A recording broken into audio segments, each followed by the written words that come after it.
once loyal but now disturbed by brutality and disastrous decisions, prepared a new plan disguised as an innocent gift.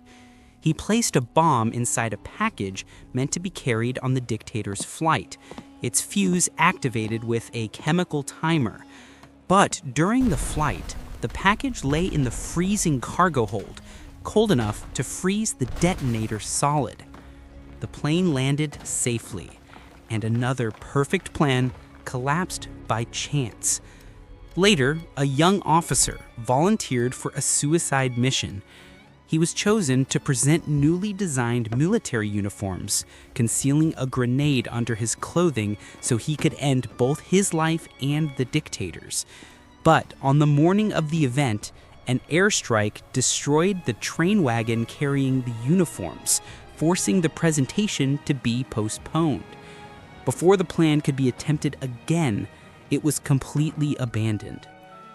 As the war grew more desperate, resistance groups strengthened, preparing the most ambitious attack yet, a coordinated strike designed to kill the Dictator and seize power in a single day. A calm, determined conspirator carried 2 explosives inside a briefcase, but a last-minute schedule change forced him to arm only one before entering a wooden conference hut where the Dictator met his officers. He placed the briefcase near the Dictator, gave his report, and left the room. Minutes later, the explosion tore the hut apart, killing 4 and injuring almost everyone inside. But once again, the Dictator survived, protected partially because he had leaned over the table seconds before the blast, shifting the force away from his body. The conspirators waited anxiously for confirmation of success, only to learn the Dictator survived yet again. In the chaos that followed, arrests were made quickly, and the main conspirators were captured within hours.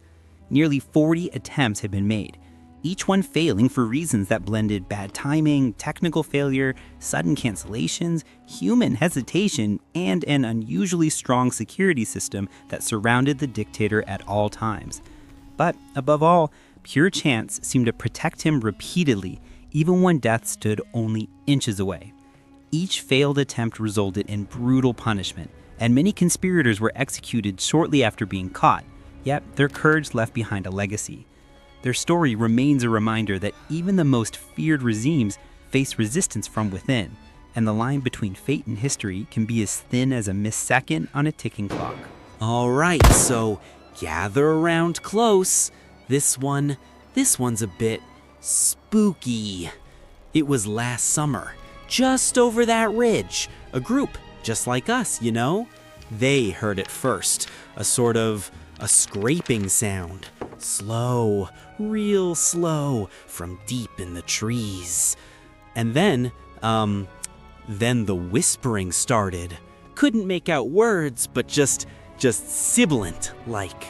One of them, he pointed his flashlight out there, towards the sound. Nothing. Just blackness. But the whispering, it got louder, almost personal, you know? He swore he saw eyes, just for a second, reflecting the beam back, low to the ground, too. Low.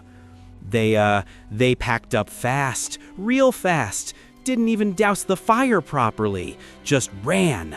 And the whole time, that scraping, that whispering, it seemed to be following them. So, if you hear anything tonight, maybe, just maybe, keep your flashlights off.